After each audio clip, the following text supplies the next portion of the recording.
Nothing is beyond you. This is the story of the rise of an idea that has come to dominate our society. It is the belief that the satisfaction of individual feelings and desires is our highest priority. Today we're going to tell you how to get whatever you want. I wanted to live a different life that wasn't available to me in the image I was born. I'm here, look at me, notice me. Previous episodes have shown how this rise of the self was fostered and promoted by business. They had used the ideas of Sigmund Freud to develop techniques to read the inner desires of individuals and then fulfill them with products.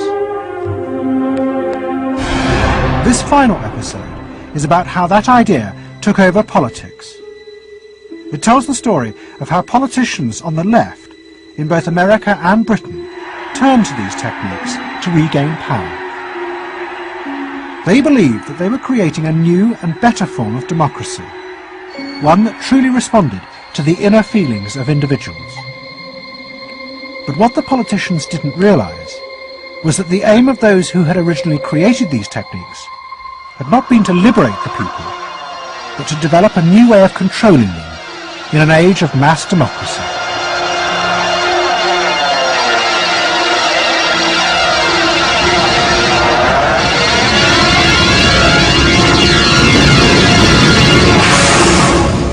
The roots of the story lie way back in the America of the 1920s with one man. He was called Edward Bernays, the nephew of Sigmund Freud. Bernays had been one of the inventors of the profession of public relations, and he was fascinated by his uncle's theory that human behaviour was driven by unconscious sexual and aggressive drives. Many of Bernays' clients were large American corporations, and he was the first person to show them how they could sell many more products if they linked them through images and symbols to those unconscious desires that Freud had identified. The strategy he offered them was that people could now look at the goods that were emerging within this society and not merely view those goods as things that they needed in order to deal with some specific material want, but also as goods which would stroke and respond to deep emotional yearnings. You know, how this bar of soap or this bag of flour will make you a happier, more successful, more sexually appealing, less fearful person. Somebody to be admired rather than reviled. The powerful people in that world are those people who are capable of reading the public mind and giving the public what it wants in those terms. And Bernays was at the heart of it. Bernays was the guy who was the foremost articulator of the theories which were driving this new system. By the 1980s, Bernays' ideas had come of age. A vast industry had grown up in America, devoted to reading the inner desires of consumers. At its heart was the technique of the focus group. Previous episodes have shown how the focus group was invented by psychoanalysts employed by US corporations. The aim was to allow consumers to express their inner feelings and needs, just as patients did in psychoanalysis. The information was then used to promote and design new products that would fulfill those desires. And Edward Bernays, who was now nearly 100 years old, was celebrated as the founding father of this marketing world.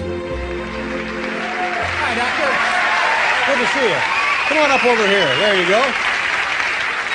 Doctor, tell me again what the doctor is. What are we dealing with here? You're the father of public relations. What we're dealing with really is the concept that people will believe me more if you call me doctor. Oh, I see.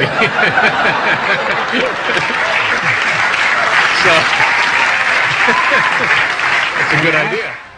And Bernays' ideas and techniques were also about to conquer Britain in the 1980s.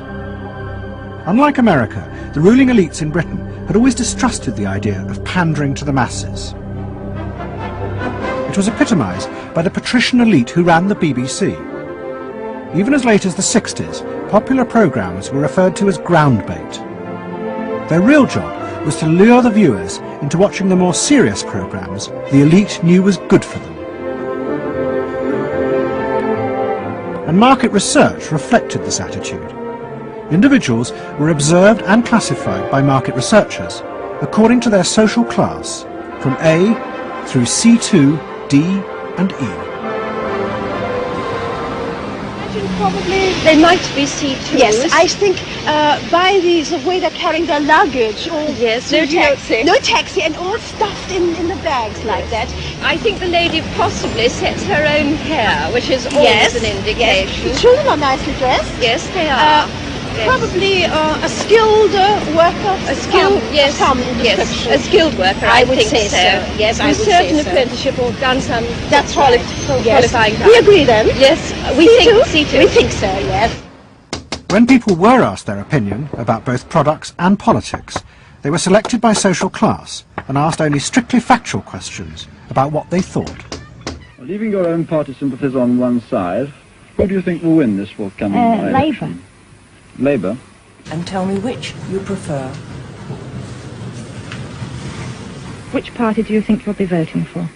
This time, Liberals. You'll be voting for the Liberals. And who do you think will be second? Conservative. This one. Okay. The idea that one might ask people what they themselves felt and desired, and then give it to them, was seen as alien to the ruling elites, which would challenge their belief that they knew what was best for the public. There's evidence in other countries, in the United States for example, where pollsters have been used before elections to interpret the mood of the public, and then you give people more what they want to have and less what they ought to have. But again, this could be alleged to be more democratic, I don't know. It's very dangerous ground, I think, though, when polls are used in that way. But then, in the economic crisis of the mid-70s, British industry was forced to begin to pay attention to the inner feelings of consumers. As the recession deepened, consumer spending fell dramatically, and the advertisers insisted that the only way for companies to survive was to make their advertising more effective. And to do this, they would have to delve into people's underlying psychological motives for purchasing. The advertising industry started to bring in Americans to run focus groups with British housewives. Everyone is a unique person, and even though you're a group of 10 today, we don't want a group opinion, and we want to know your ideas and your thoughts, no matter how crazy it might be. Please let your imagination run wild, because that's how very crazy things like instant coffee got born. Now, can we get somebody, this lady, to be a kitchen sink? And kitchen sink, how do you feel with these things that are being used to clean you up? Well, I've got to feel clean. I've got to be kept clean. So I feel that. I should hate it if I was all greasy, so I've got to be easy to clean. Okay, now the housewife, this lady, what would you use to clean your kitchen sink? A scouring powder. Of course, a cloth to apply the things on, and plenty of water. Now, how do you feel as you're doing this chore? Feel satisfied? Well satisfied when I have done it, yes. I'm doing my duty. I feel it's a job well done. The consumers were encouraged to play at being products, from household cleaners to car seat belts. The aim was not to talk rationally, but to act out and reveal their inner emotional relationship to products. Which firmly and unmistakably underlines. And then a politician emerged who also believed that people should be allowed to express themselves. Instead of being controlled by the state, the individual should become the central focus of society. Some socialists seem to believe that people should be numbers in a state computer. We believe they should be individuals. We're all unequal. No one, thank heavens, is quite like anyone else, however much the socialists may pretend otherwise. And we believe that everyone has the right to be unequal, but to us, every human being is equally important. A man's right to work as he will, to spend what he earns, to own property, to have the state as servant and not as master, they are the essence of a free economy, and on that freedom all our other freedoms depend. Mrs. Thatcher's vision was of a society in which the wants and desires of millions of individuals would be satisfied through the free market.